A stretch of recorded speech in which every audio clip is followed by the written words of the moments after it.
Con la presencia de subversivos de un grupo disidente de las FARC en Carchi, a 160 kilómetros de la frontera con Colombia, suman 4 las incursiones en Ecuador de estos grupos en lo que va del año.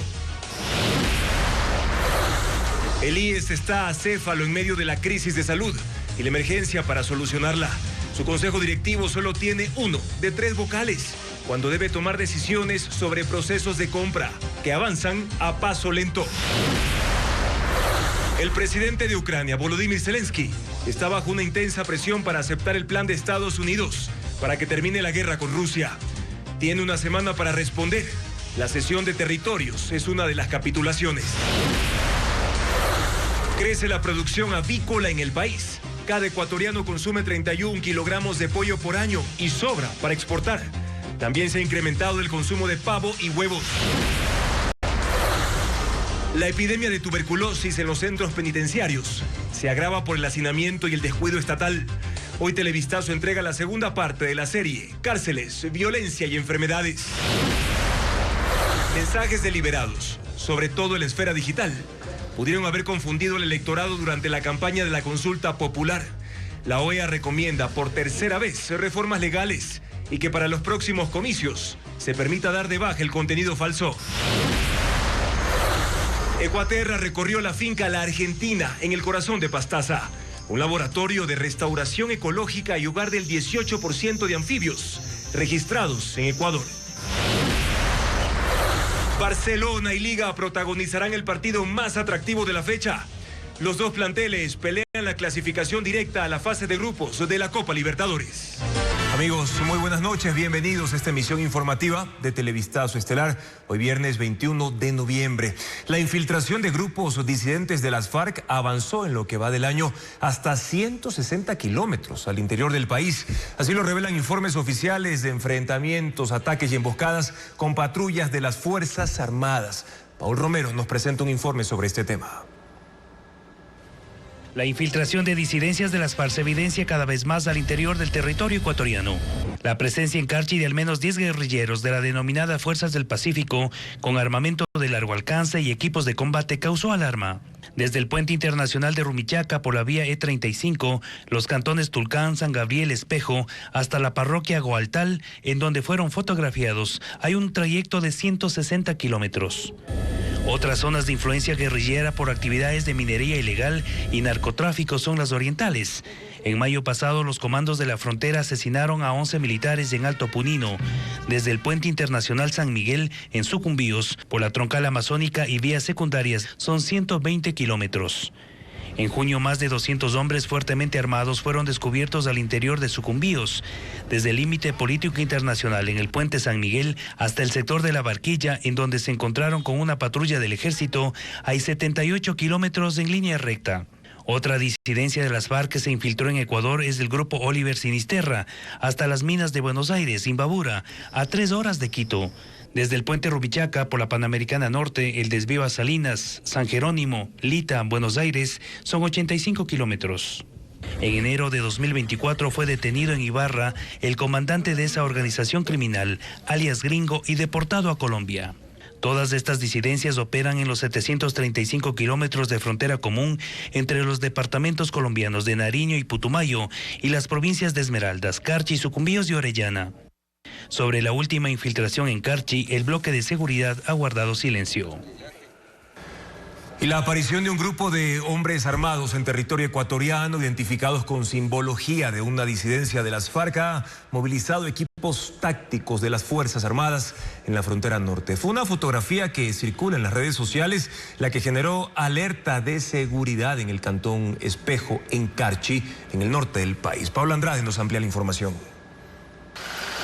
El reporte recibido por el EQ 911 sobre la presencia de al menos 10 hombres armados en Carchi, en la frontera norte, activó el despliegue de la Brigada 31 Andes del Ejército.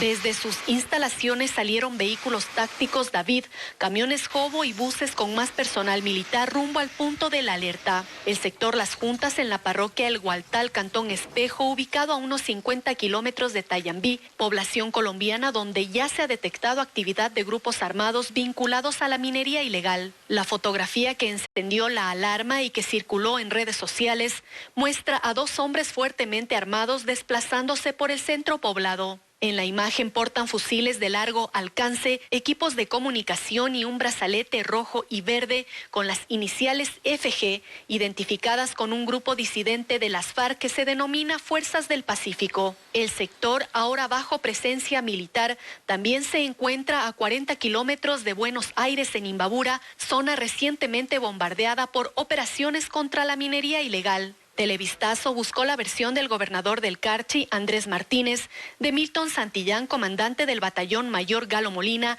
y del comandante de policía Ricardo Manitio, pero ninguno respondió. El fiscal general del Estado, Wilson Toainga, renunció a sus funciones. Desde mayo reemplazaba a Diana Salazar, pero el Consejo de Participación Ciudadana hasta la fecha no nombra al fiscal titular, tarea que debía terminar hace 7 meses. Sin embargo, el concurso está lejos de concluir. En un comunicado, Toainga hace referencia a esta demora y dice que se va para evitar la larga prórroga en torno a su cargo ilegítimo. El Consejo de la Judicatura se anticipó a esta salida y en medio de cuestionamientos nombró a Carlos Alarcón como subrogante del subrogante. Él asume hoy la fiscalía.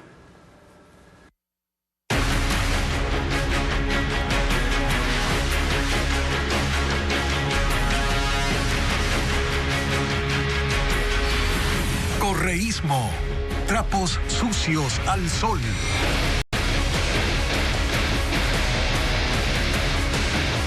Las diferencias en el correísmo se agudizan. El expresidente Rafael Correa se unió a Luisa González y anuncia que se opondrá a la reelección de Marcela Guiñaga como prefecta. Patricio Díaz cuenta que esta nueva crisis se desató luego de una reunión de las autoridades de Guayas con Lourdes Tibán.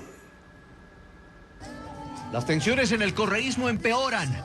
Hace 2 días, el expresidente Rafael Correa reconoció los méritos de Marcela Guiñaga para una posible reelección como prefecta del Guayas. Y hoy cambió de parecer. Su reacción la provocó este video publicado por la funcionaria junto a Lourdes Tibán, prefecta de Cotopaxi. Estaban reunidas por el plan de recuperación de la cuenca hídrica del Guayas, que incluye a 7 prefecturas. El alcalde Aquiles Álvarez la recibió en el municipio. Celeste, juntos aunque le cueste. Pero a Correa no le gustó el ánimo con el que interactuaron las autoridades. Publicó: después de salir con Lourdes Tibán bajo el argumento de que no hay banderas políticas para trabajar, que sí las hay, como también debe haber dignidad, seré el primero en oponerme a la reelección de Marcela Guiñaga. Luisa tenía toda la razón, jamás claudicaremos en principios. La prefecta respondió: yo estoy enfocada en trabajar en la provincia y si por trabajar en la provincia del Guayas se me castiga, lo entenderé. Lourdes Tibán no aguantó mucho para poner más sal en la herida. En un tuit expuso su solidaridad con Guiñaga. Es difícil para algunos políticos frustrados entender que las mujeres que ejercen un cargo deben tomar decisiones sin consultar a patrones tóxicos. Yo no vine a Guayaquil a contentar al prófugo, yo vine a trabajar por la nueva mancomunidad. Luisa González, la presidenta del movimiento, dijo el miércoles que ni Aquiles Álvarez ni a Guiñaga deberían ir a la reelección por la Revolución Ciudadana. Correa calificó esas declaraciones como inoportunas y hasta resaltó el trabajo de la prefecta. González no se ha referido más al tema. Únicamente ha replicado los posts que cuestionan a Guiñaga y la reunión. Sobre Aquiles Álvarez, ni Correa ni González han reaccionado. Las diferencias en la Revolución Ciudadana entre líderes y sus autoridades no son nuevas. También las palabras de González provocaron la salida de una de sus legisladoras y la tensión con otra. Ellos esperan que en la convención nacional prevista para enero, esto se resuelva. A gritos terminó la sesión del Consejo Municipal de Quito. El incidente, protagonizado por el alcalde Pavel Muñoz y el concejal Wilson Merino, empezó por un cuestionado contrato de hornado. Revisamos más en el siguiente reportaje. El objetivo de la sesión del Consejo Municipal de Quito era analizar el presupuesto para el 2026, pero terminó así. haga campaña afuera de este pleno y deje de faltarnos al respeto. El incidente empezó con esta intervención del concejal Wilson Merino. La compra de 4.800 porciones de hornado en el caso Chancho Pillo, ¿no? Por ejemplo, ¿no? Y yo me pregunto qué tiene que ver, ¿no?, estas porciones de hornado, ¿no?, con espectáculos culturales, y también me pregunto qué tiene que ver esto con fortalecimiento institucional. Gracias, alcalde. Llama Chancho Pillo a un contrato de $72,000 para comprar 4.800 platos de hornado para trabajadores municipales por un costo de $15 cada uno. Este hornado, ¿cómo le dijo? Hornado Pillo, ¿no es cierto?, que fue inmediatamente suspendido, ni siquiera se continuó con el proceso. El alcalde Pavel Muñoz volvió a dar la palabra a Merino y a otros 2 concejales, y cuando se prestaba a contestar sobre el cuestionado contrato, empezó el incidente. Continúo, por favor. Concejal, estoy en uso de mi palabra. Concejal, estoy en uso de mi palabra. Por favor, cierren completamente el audio del señor Merino mientras estoy en mi palabra. Ya le doy 3 veces, concejal. Concejal, no me falta respeto, concejal. Y si no quiere, salga de la sala, por favor. Y si no quiere, salga de la sala. Y si no quiere, salga de la sala. Ya basta, no me venga aquí con shows, concejal. Otro ángulo de la discusión fue publicado por el concejal Merino en sus redes sociales. No me falta respeto, concejal. En la sesión acordaron fiscalizar el contrato del hornado, pero también otro por $8,000 de la Comisión de Desarrollo Económico presidida por Wilson Merino. Los resultados de la consulta popular volvieron a contradecir las predicciones hechas por las empresas encuestadoras. Según los pronósticos, el sí ganaría en la mayoría de preguntas, pero la realidad demostró que el no obtuvo el triunfo absoluto este domingo 16 de noviembre. No es la primera vez. A principios de año, en las elecciones presidenciales, las encuestas pronosticaban un resultado ajustado entre los 2 candidatos de segunda vuelta. Al final, el ganador, Daniel Noboa, sacó más de 1 millón de votos de ventaja sobre Luisa González. En el 2023, las encuestas pronosticaban que en Quito, el exalcalde Jorge Yunda conseguiría su segundo mandato, pero ganó Pavel Muñoz con 10 puntos de diferencia. Y en Guayaquil, las mismas encuestas decían que Aquiles Álvarez no tenía posibilidades de ganar la elección. Creo que la sociedad está cambiando de una manera muy grande, muy vertiginosa, y que las encuestas por sí solas ya no permiten pronosticar el comportamiento de los electores, por lo tanto hay que revisar el científico. Lo dice alguien que tiene una encuestadora. De hecho, una de las que estuvo calificada por el CNE en el reciente proceso electoral de la consulta, en donde los pronósticos se volvieron a equivocar. ¿Por qué? Él dice que hay varias razones. Una, que los encuestadores debieron estar mejor capacitados. Otra, que no todos los pronósticos son hechos, digamos que con una intención transparente. Provocar un cambio en la opinión a partir de la publicación de la dictación de las encuestas, como un mecanismo de satisfacción personal o como un mecanismo de propaganda, una mezcla de ambas. Hay más. En Ecuador se prohíbe publicar encuestas 10 días antes de las elecciones y en 10 días las cosas pueden cambiar. Pero la gente votó que no por un factor de rechazo, y eso solamente se podía evidenciar en los últimos días de la campaña de la consulta popular, cuando ya no se podían publicar encuestas. Bajo ese panorama, ¿hay forma de seguir confiando en las encuestas? Él dice que sí, que son esenciales. Porque la otra alternativa es quedarnos con la brujería. Pero que hay que hacer cambios, mejorar los métodos, capacitar a quienes se sientan frente a frente con los encuestados. Porque si no ocurre, hay derecho de dudar no solo de los pronósticos electorales, sino de otros estudios hechos por las encuestadoras, los que hablan, por ejemplo, de los niveles de aceptación de un gobierno o incluso de la popularidad de un mandatario. El ministro de Trabajo, Harold Burbano, compareció en la Comisión de Fiscalización de mayoría oficialista en la Asamblea Nacional. Lo hizo para responder sobre supuestas presiones para levantar un impedimento para que Álvaro Rosero asumiera como ministro de Gobierno. Fabiola Santana informa que también intervino el exdirector regional del Trabajo, quien denunció este caso. Veamos. El oficialismo ganó en la Asamblea la disputa por fiscalizar al recién nombrado ministro del Trabajo, Harold Burbano, señalado por presionar al director regional del Trabajo, Cristian Marín, para levantar el impedimento de ejercer cargo público que pesaba sobre Álvaro Rosero, designado el martes ministro de Gobierno, aunque no llegó a posesionarse. Burbano compareció a la Comisión de Fiscalización con mayoría gobiernista. Una hora antes no pudo instalarse la Comisión de Garantías Constitucionales, a la que también fue llamado por el tema. Sus miembros pidieron ser escuchados en la de fiscalización. Burbano negó presiones en el caso. Explicó que el director regional del Trabajo no puede levantar el impedimento y dijo que la hija de Rosero el miércoles presentó un certificado de haber cumplido con las obligaciones en el IES y por eso se levantó el impedimento. Seguramente habrá cuestionamientos si pagó o no pagó la deuda. Yo no soy competente para responder esas preguntas.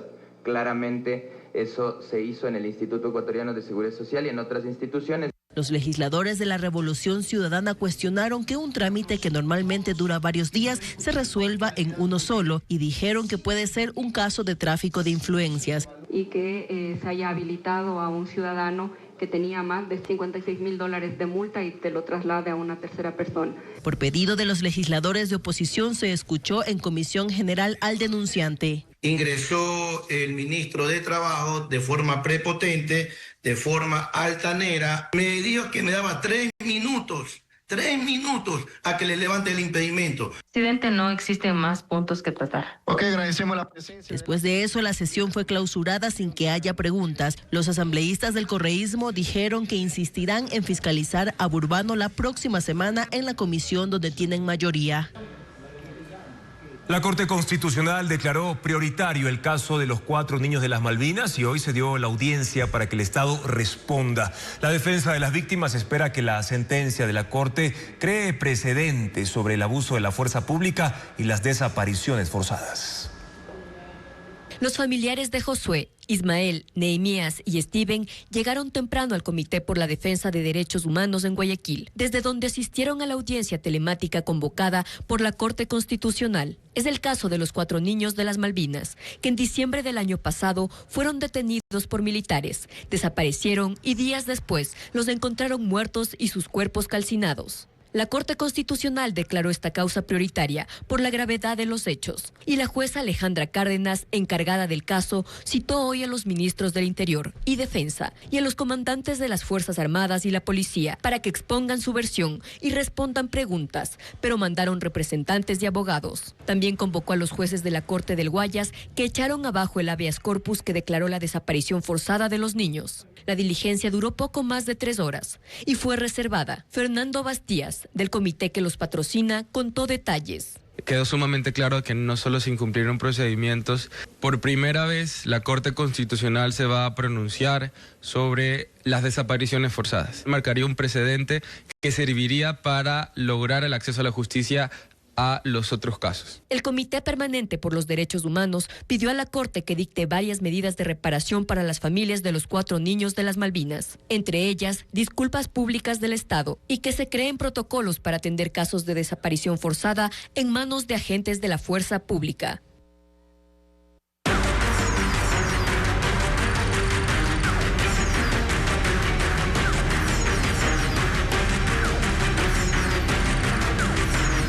Cárceles, violencia y enfermedades.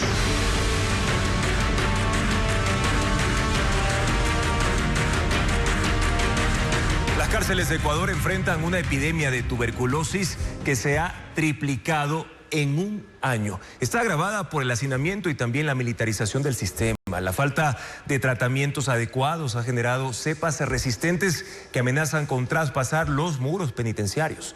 Los especialistas alertan que se ha convertido en una bomba de tiempo para la salud pública nacional. Bessie Granja con la segunda entrega de este informe especial. La violencia y las masacres en las cárceles ecuatorianas han acaparado por meses los titulares de prensa. Pero ahora hay otra crisis, silenciosa y letal, que se propaga entre las rejas. Una epidemia de tuberculosis que está fuera de control. Así lo advierte el Observatorio Social de Tuberculosis del Ecuador. El organismo apunta al hacinamiento carcelario, que alcanza un 37.5% según el Servicio de Atención a Personas Privadas de la Libertad de SNAI. Hay otros factores como la desnutrición crónica y la insalubridad. Al toser, al estornudar, uno está emitiendo bacilos de tuberculosis. Y si tenemos un hacinamiento en una celda más de 10 personas, es obvio que esas personas van a terminar contagiados de TB. Estadísticas del Ministerio de Salud confirman que los casos de tuberculosis se triplicaron en un año. En marzo de 2024 se contabilizaron 360 infectados y para el mismo mes de este año, 1.131. Los centros con mayor riesgo de infección son el de Machala, Cárcel de los Ríos, de Rodeo en Manabí y Penitenciaría del Litoral. Mira, por cada paciente con tuberculosis tú puedes calcular que va a infectar a 10 personas que están a su alrededor. Es decir, el hecho de que tú tengas un paciente no significa de que sea pocos, significa que ya debes de tomar medidas para tratar de cortar esta transmisión y evitar que esto siga creciendo.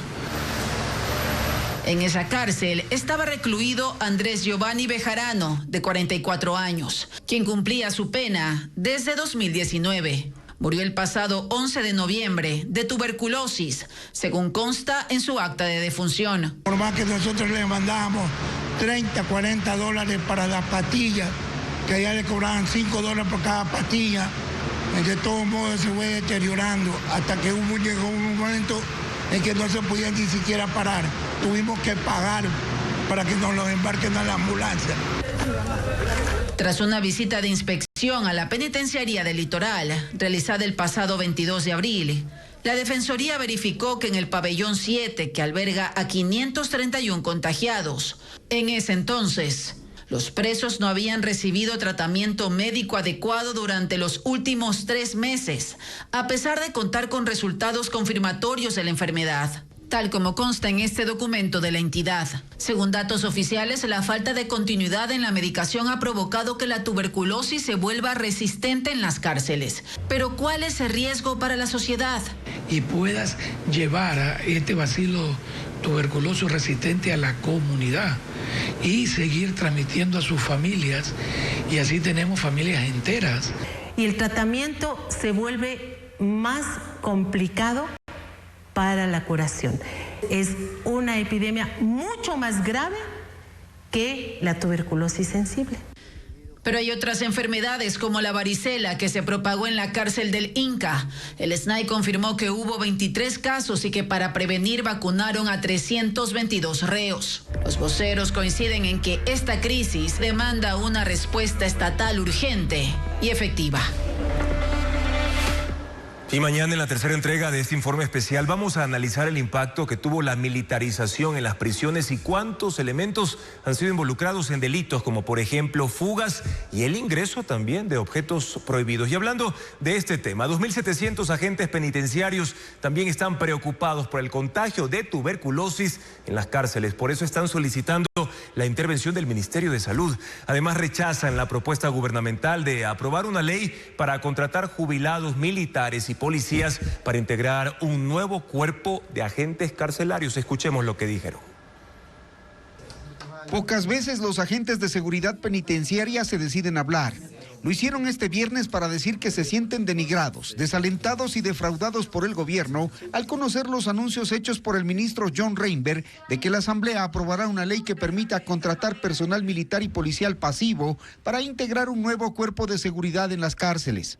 Nosotros nos oponemos rotundamente a esta decisión. Los 2.700 guías que aún custodian centros de privación de libertad contestan que con los sueldos que pretenden fijar a los nuevos custodios carcelarios alcanzaría para repotenciar el cuerpo de vigilancia penitenciaria con 15.000 agentes. Invito también a las autoridades, en este caso al señor ministro del Interior, es que se asesore pues de algún personal que conozca seguridad penitenciaria, no solo en escritorio, sino en territorio.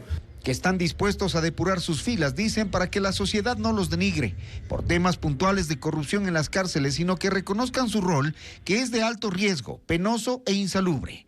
Hoy mismo están cerca la epidemia de tuberculosis, enfermedad cada vez más agresiva en los centros penitenciarios. Todos los días prácticamente hay fallecidos por el asunto de salud. En los 11 meses del 2025, 17 agentes penitenciarios han sido asesinados.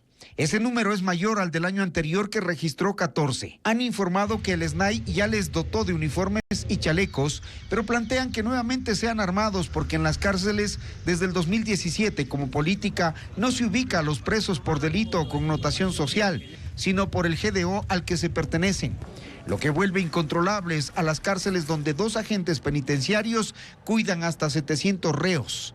Esos datos miden la gravedad del problema. Seguimos con más. La industria avícola está creciendo en el país. Empresas han aumentado el número de granjas e invierten millones en tecnología e innovación para optimizar procesos. Este año el consumo de pollo por persona aumentó, como lo explica ahora Luis Alfredo Zúñiga.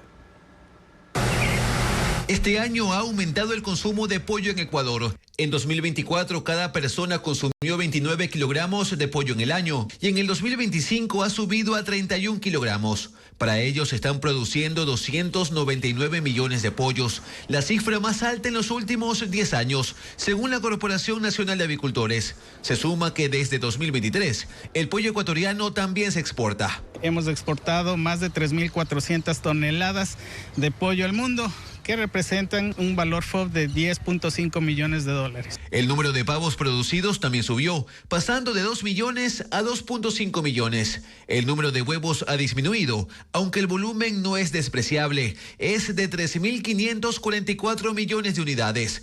Para satisfacer esa demanda, el sector avícola ha crecido. En total son ya cerca de 2.000 granjas, según el último registro nacional avícola, ubicadas sobre todo en la sierra. También se ha invertido en tecnología. Ya no son ambientes abiertos, sino controlados, es decir, galpones cerrados donde se mide todo al detalle. Esta granja ubicada en Puerto Inca, provincia del Guayas, por ejemplo, tiene 12 galpones, cada uno con 40.000 pollos, es decir, 480.000 aves en total. Para darle todas las facilidades o condiciones al pollito, como es temperatura, humedad y presión, que esto nos permite a nosotros ser más productivos. Nosotros pasamos de tener 35 kilos por metro cuadrado a producir hasta 50 kilos por metro cuadrado. Otro de los factores en los que se ha innovado es en la genética. No de estos polluelos, sino de sus madres y abuelas, para que produzcan pollos que crezcan más rápido y estén listos para la comercialización. Esto antes tardaba unos 60 días, ahora solo 40. Para lograr ese crecimiento se da una alimentación balanceada en la cantidad y periodicidad exacta, al igual que el agua. Todo se controla de manera remota y digital.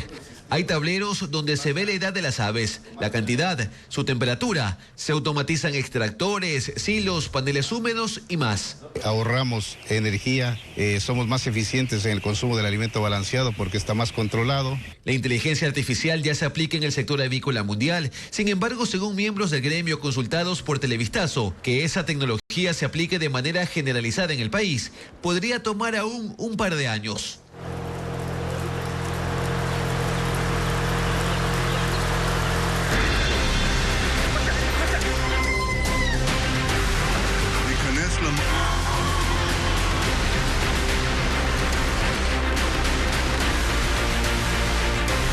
Mundo.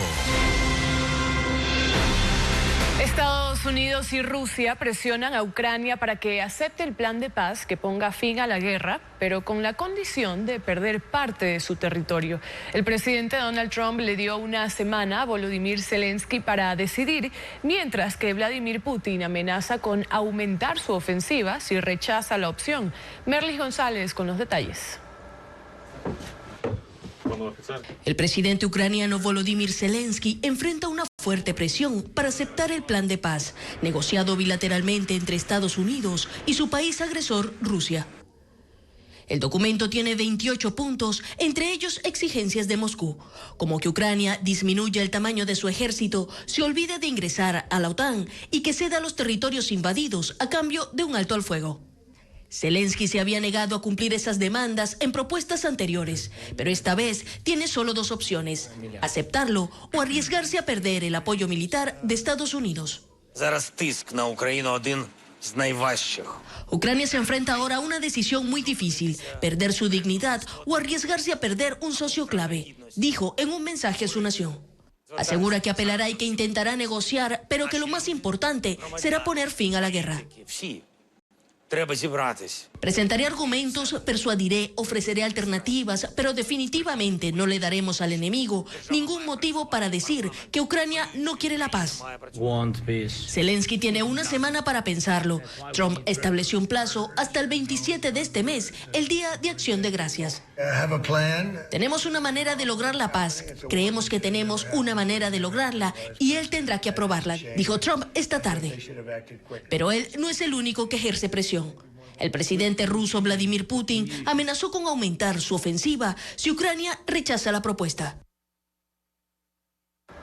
El conflicto dentro de la Franja de Gaza ha dejado casi 57.000 niños huérfanos. Los gazatíes denuncian que los combates continúan y que en ellos mueren muchos adultos, padres de familia, así como menores de edad, a pesar del alto el fuego vigente. Ella es Malak al-Sheikheit. Tiene apenas 13 años y se refugia en esta tienda de campaña rota y polvorienta en el sur de Gaza. Cada mañana asume el rol de madre y padre de sus 7 hermanos menores. Cocina, limpia y los consuela mientras lidia con su propio dolor por la muerte de sus padres. Cuenta que primero perdieron a su papá en un ataque con drones del ejército israelí, cuando él les llevaba mantas y ropa. 11 meses después, su madre murió por los disparos de soldados en un centro de distribución de ayuda humanitaria. Malak y sus hermanos forman parte de los casi 57.000 huérfanos de la región, según cifras del Ministerio de Desarrollo Social de Gaza. De ese grupo, unos 40.000 perdieron a uno de sus padres. Son decenas de miles de niños sin un hogar, sin un adulto responsable que los guíe y sin atención psicológica para superar el trauma de la pérdida. La Defensa Civil de Gaza denuncia que Israel continúa atacando en todo el enclave y reporta 280 muertos entre adultos y niños y más de 670 heridos desde la entrada en vigor de la tregua el 10 de octubre. Un avión de combate se estrelló durante una demostración de vuelo en el Salón Aeronáutico de Dubái, en Emiratos Árabes Unidos. El hecho ocurrió alrededor de las 2 de la tarde, hora local, cuando la aeronave modelo Texas, perteneciente a la Fuerza Aérea de India, cayó mientras realizaba maniobras de exhibición ante el público. Tras el impacto, sonaron las sirenas y se acercaron los equipos de emergencia. Según los organizadores del espectáculo aéreo, el piloto murió, pero no hubo otros heridos.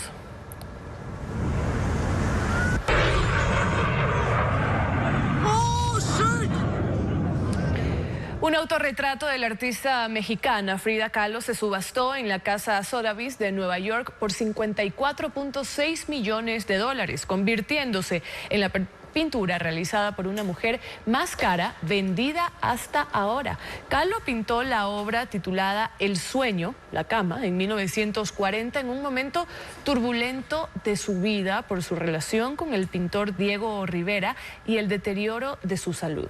En la pintura, la artista evoca la muerte y se representa dormida en una cama de madera, y sobre los postes de la cama yace un esqueleto con dinamita sujetando un ramo de flores. La obra superó el récord anterior alcanzado por una pintura del lado estadounidense Georgia O'Keeffe, vendida por $44.4 millones en 2014. Y en un mundo lleno de pantallas, la televisión sigue como la más importante. Más de 8 millones de ecuatorianos la ven a diario y el 60% confía en ella para informarse. En el Día Mundial de la Televisión, Joel Vanegas recuerda su vigencia global en el siguiente reportaje. El mundo está lleno de pantallas, pero hay una que no deja de estar presente, que acompaña, informa, reúne y que continúa liderando el consumo informativo, la televisión. Más de 8 millones de ecuatorianos la ven a diario y el 60% confía en este medio para mantenerse informado, según datos de Cantar y Bope Media. Este 21 de noviembre, declarado por la ONU como el Día Mundial de la Televisión, recuerda su vigencia global. Aunque el mundo digital crece aceleradamente, la TV sigue siendo uno de los medios más influyentes y de mayor alcance para campañas masivas. La televisión ha pasado a plataformas también. Hay muchas plataformas de streaming, hay otras plataformas de Fast TV, por ejemplo, que hacen contenido gratuito. Y en todo caso, yo creo que la televisión, más allá de desaparecer, se va evolucionando. A escala mundial, Nielsen Global indica que el 80% de la población la consume cada semana. En momentos críticos, emergencias, guerras, elecciones o desastres, la TV continúa siendo la primera fuente de información confiable.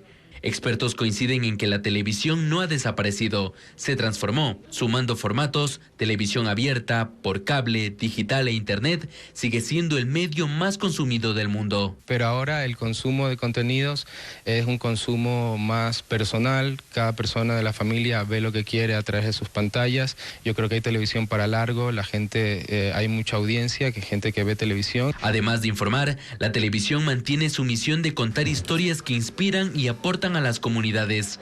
En el país, el promedio de consumo diario alcanza las 4 horas y media. Continuamos con más noticias. En Ecuador, las relaciones de amistad en el trabajo fortalecen el sentido de pertenencia y mejoran la productividad según un estudio del portal Multitrabajos. Además, en este ámbito influye también la permanencia de los colaboradores en una empresa, como lo detalla Adriana Bermeo. Los ecuatorianos también encuentran la amistad en el trabajo. 8 de cada 10 aseguran que las amistades en el espacio laboral fortalecen el sentido de pertenencia a la empresa, según un reciente estudio del portal Multitrabajos. Eso tiene trascendencia en la productividad. 9 de cada 10 encuestados señalan que el compañerismo, la camaradería y la simpatía generan bienestar, satisfacción y mejoran el rendimiento y la motivación. Disminuye, por ejemplo, el agotamiento, es un amortiguador del estrés. Cuando los trabajadores crean confianza y esto genera un vínculo de amistad, pues se genera más colaboración, se comparte información e incluso se generan ideas. Influye de manera considerable en la productividad, en la consecución de los resultados y sobre todo en esa confianza y esa marca empleadora que tiene la compañía. Hay más cifras. 7 de cada 10 confía en sus compañeros para resolver problemas. Entre las principales razones, el 31% dice que porque sus compañeros tienen los conocimientos y habilidades necesarias. El 30% porque existe buena comunicación y trabajo en equipo. El 21% porque sus compañeros siempre están dispuestos a ayudar. El 12% porque hay ambiente de confianza y respeto. Y el 4% porque se han ayudado en el pasado. Enlazar a personas que tengan el mismo propósito dentro de la compañía hace que los objetivos organizacionales sean mucho mejor cumplidos. El tener amigos en el trabajo también influye en la permanencia en un espacio laboral. En Ecuador, pocas amistades trascienden más allá del ámbito laboral. 3 de cada 10 según el estudio, porcentaje que es el más bajo de la región. Un ex juez provincial fue asesinado a tiros mientras conducía por la vía La Costa en Guayaquil, mientras que en Durán, un niño de 5 años murió durante un ataque armado dentro de su vivienda. Revisemos estos y otros hechos violentos ocurridos durante las últimas horas en el siguiente reportaje.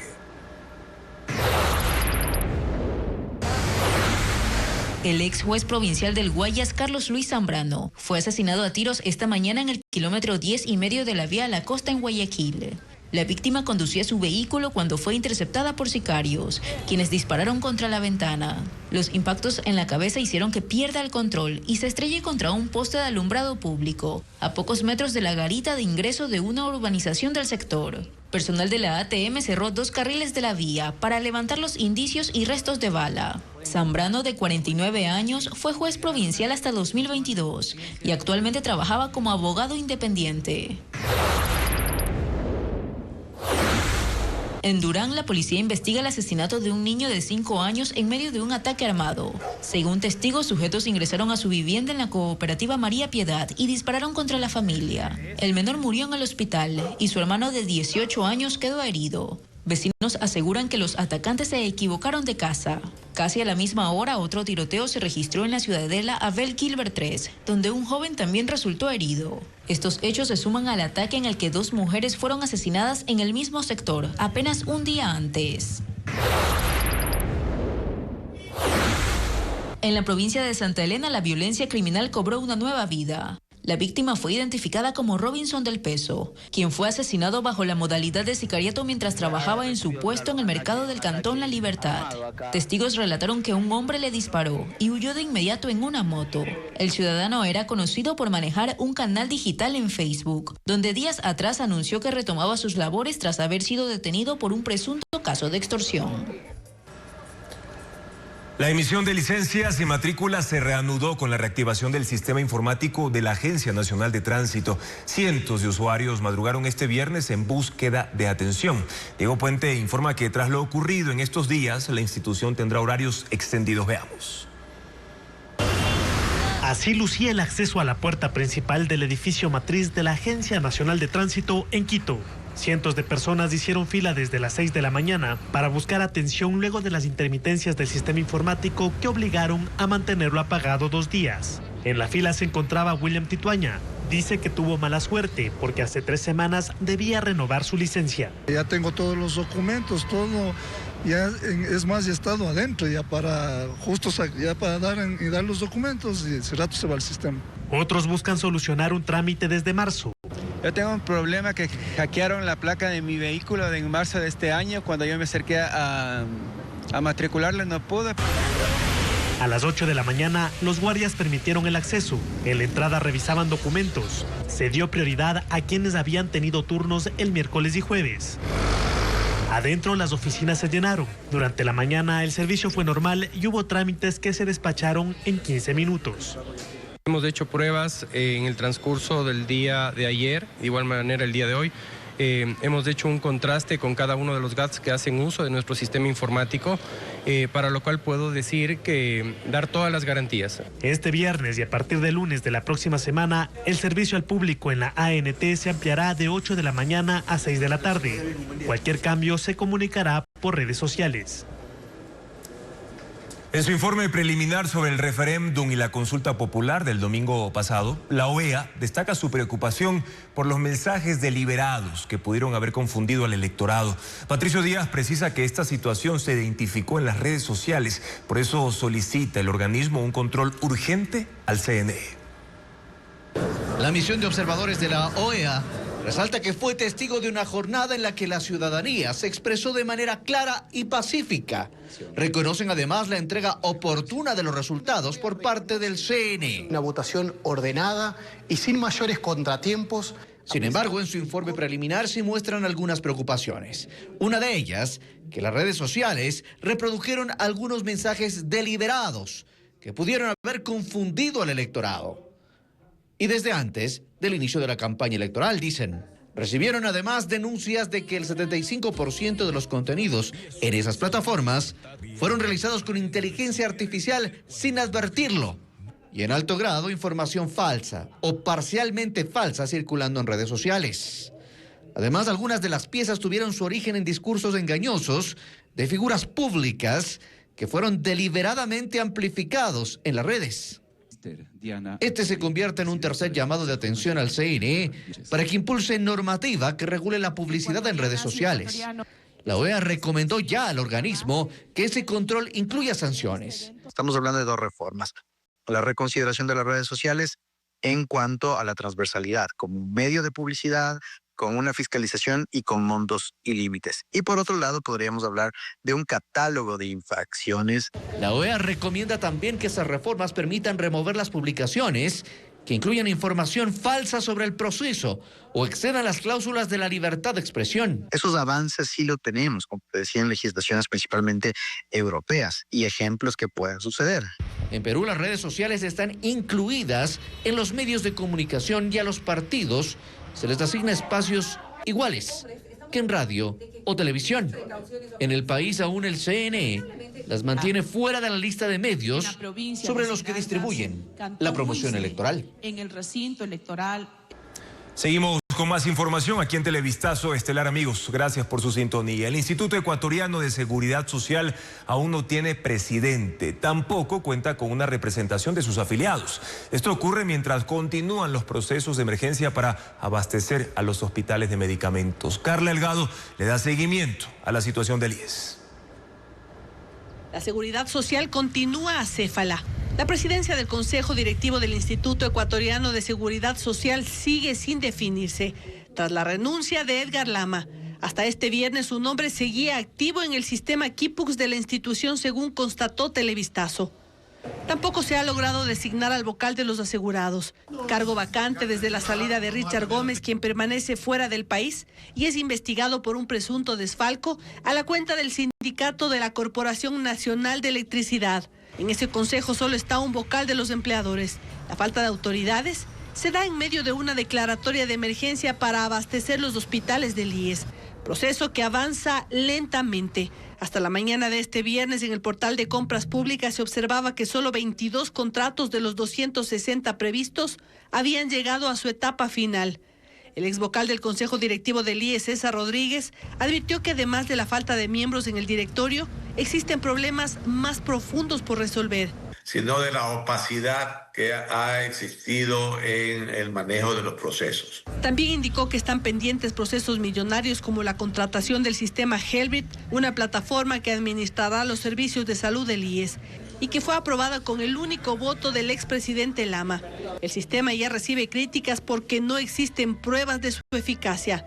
No tiene un sistema de software médico desarrollado que diga, este es mi sistema de software médico, y lo que hay que hacer es acoplar a las necesidades del IES esto que ya está. Una reforma incluida en la Ley de Fortalecimiento y Sostenibilidad Crediticia establece que la designación del representante de la función ejecutiva ante el IES corresponde directamente al presidente de la República, mediante decreto. Dicho decreto todavía no ha sido emitido. Seguimos trabajando. 3 enfermedades respiratorias tienen prevalencia en el país. Una de las que más preocupa es la neumonía. Y según datos del Ministerio de Salud Pública, el país registra más de 123.000 casos de esta enfermedad en lo que va del año. El país registra un incremento de enfermedades respiratorias, especialmente de neumonía, una enfermedad que en lo que va del año acumula 123.755 casos, según el Ministerio de Salud Pública. La provincia de Pichincha concentra la mayor parte de los casos, 42.843, seguida por Guayas, con 15.023 casos, Azuay con 7.109 y Morona Santiago con 4.429 casos de neumonía. Durante los meses fríos, temperaturas más bajas debilitan las defensas de las vías respiratorias.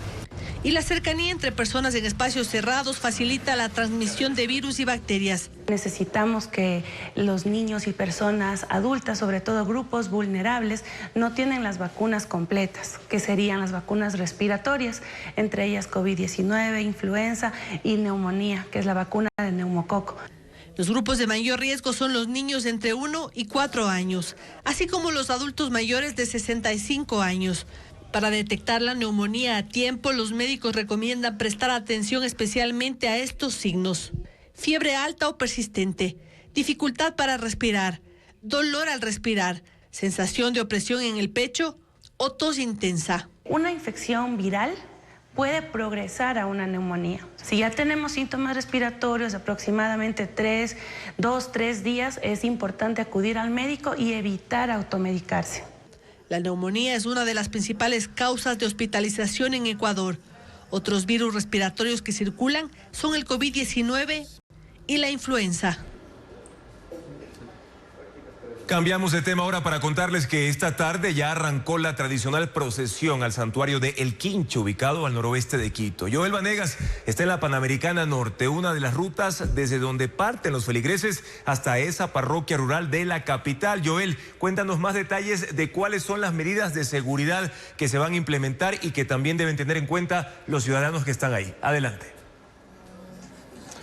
¿Qué tal, Juan Carlos? ¿Cómo estás? Buenas noches. Sí, en la Panamericana Norte es una de las vías principales que se dirige o al menos que conecta con el Quinche. Quiero que veas en la toma cómo cientos de personas están caminando por esta vía. Realmente a unos 300, 400 metros alcanzo a ver y cientos de personas siguen llegando. Las personas al menos están caminando desde las 6 de la tarde. Algunas medidas, bueno, para todas estas personas. Por ejemplo, primero, no caminar por lugares oscuros, ir acompañado. Se ha pronosticado un clima, bastante fresco, frío durante la noche, incluso lloviznas ocasionales. Así que, muchas personas me parece que ya siguen la recomendación de ir abrigadas, de ir con agua también, calzado cómodo y seguro, sobre todo porque es una caminata larga. Hace poco hablaba con algunas personas, nosotros vamos a ir caminando un poco para que veas cómo está el ambiente en este sector. Y les preguntaba qué tiempo se demora hacia el Quinche, y también lo registraba en Google Maps. Desde el punto en que nos encontramos, al menos son 6 horas con 15 minutos hacia el Quinche. Es decir, que las personas que salieron a las 6 de la tarde, por ejemplo, a la medianoche estarán allá para escuchar la primera Eucaristía de este evento religioso.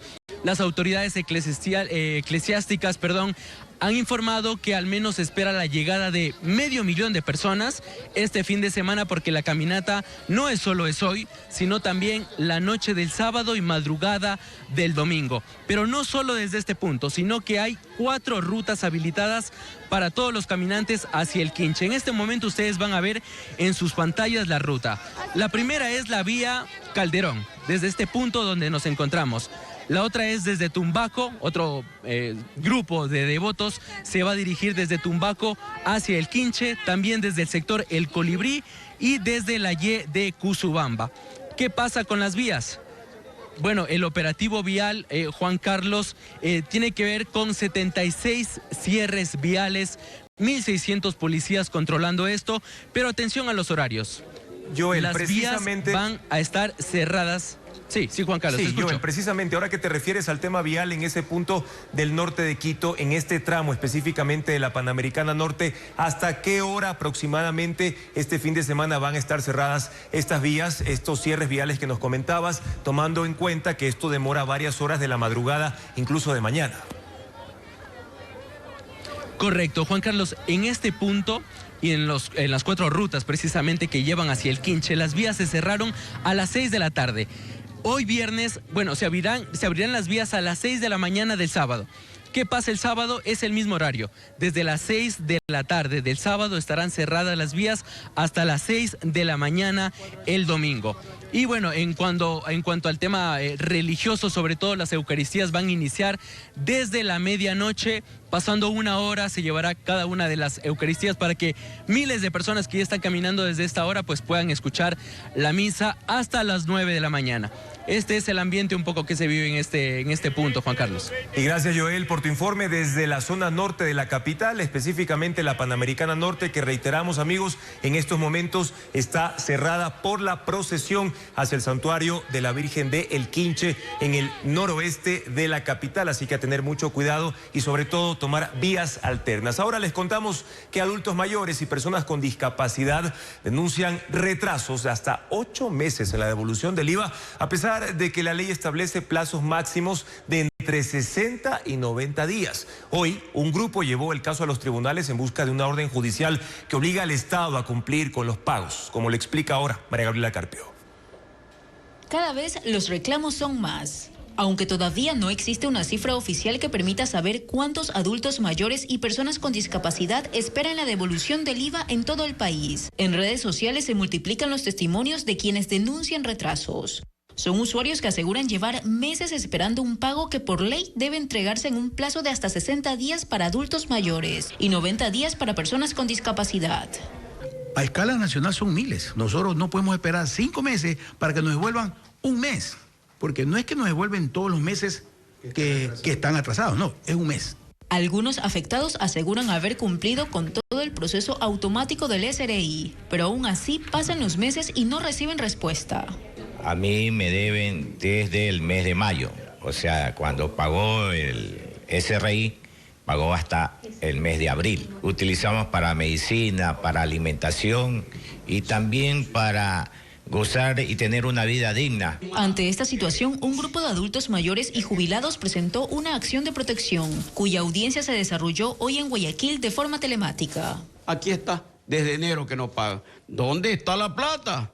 Entonces, esto valga para que el Ministerio de Finanzas se ponga de acuerdo con el Servicio de Renta y que sea un llamamiento de atención para que el gobierno no le mienta a los jubilados.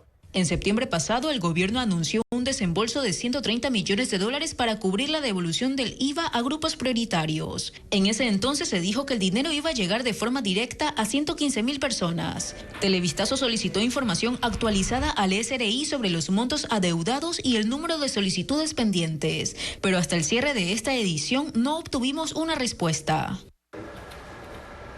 Loja cerrará este fin de semana su Festival de Artes Vivas con la participación de más invitados internacionales, mientras que los cantantes Sergio Zacoto y Darío Castro se encontrarán con su público en shows programados en Riobamba y en Quito. Diana León nos amplía los detalles de la agenda del fin de semana.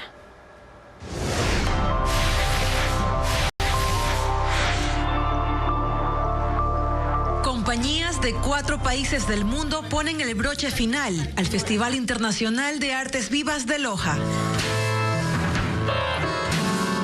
Este sábado, Rocking Chair de Francia presenta el espectáculo de marionetas El arte de maridar las obras.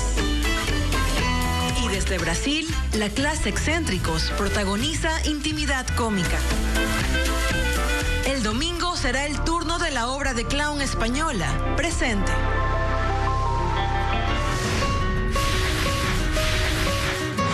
La guayaquileña Pamela Hurtado exhibe en la galería Piece of Cake su muestra Mi Jardín Interior.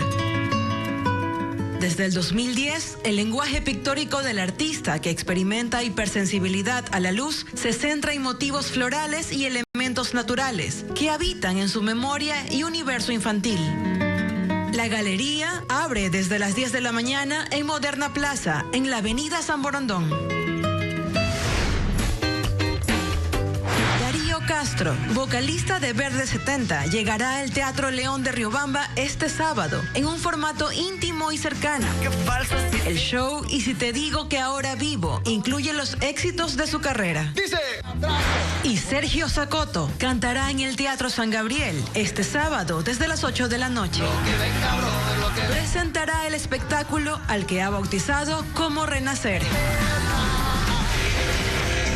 El Patio de Comedias de la capital presenta este fin de semana una obra que cuestiona la era digital. La propuesta escénica Gusanos de Metal, Hombres de Papel se pregunta: ¿hemos dejado de habitar lo real para existir solo a través de pantallas? Las funciones empiezan a partir de las 6 de la tarde.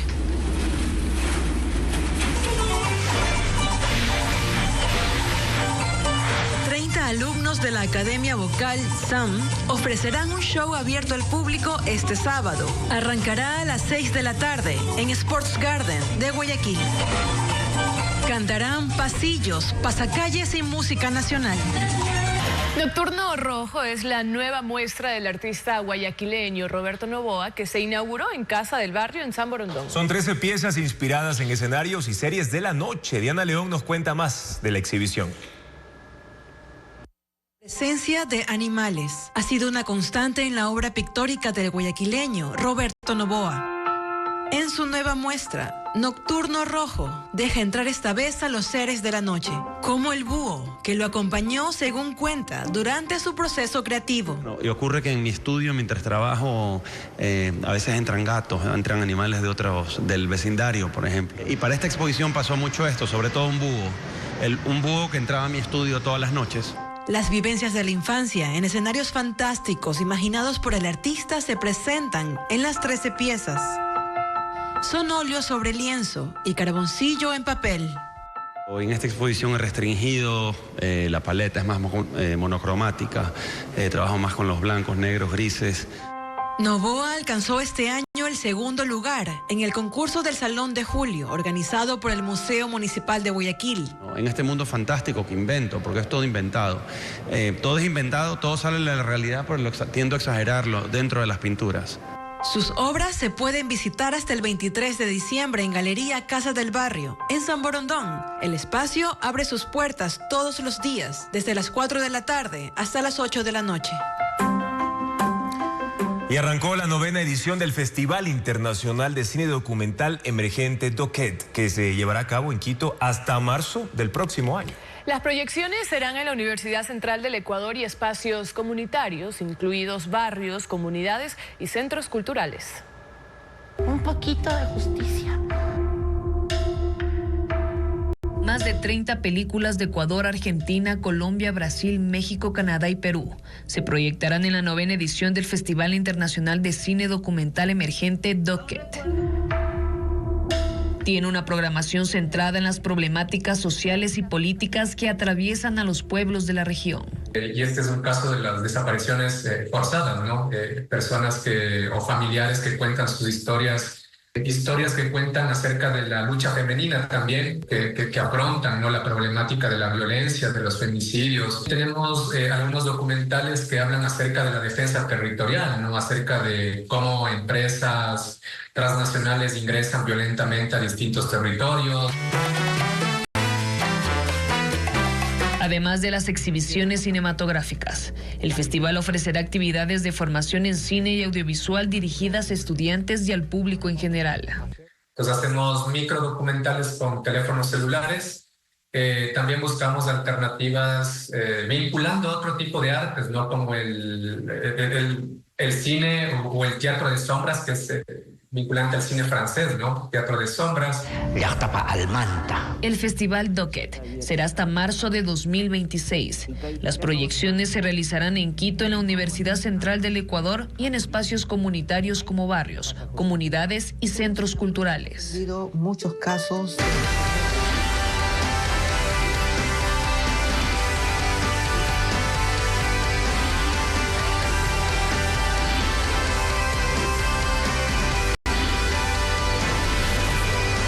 Ecuaterra.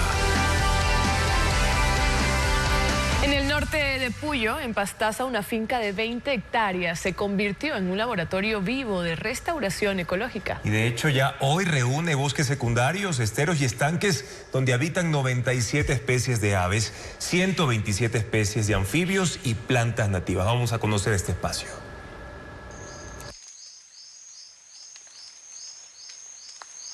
Gracias por su sintonía, amigos. Recuerde que en ecuavisa.com puede revisar todos los partidos del Campeonato Nacional que serán transmitidos este fin de semana. Y además en nuestras redes sociales pueden ver y revisar los eventos culturales de estos días. Sigan las noticias a toda hora este fin de semana también por ecuavisa.com. Gracias por habernos acompañado. Buenas noches.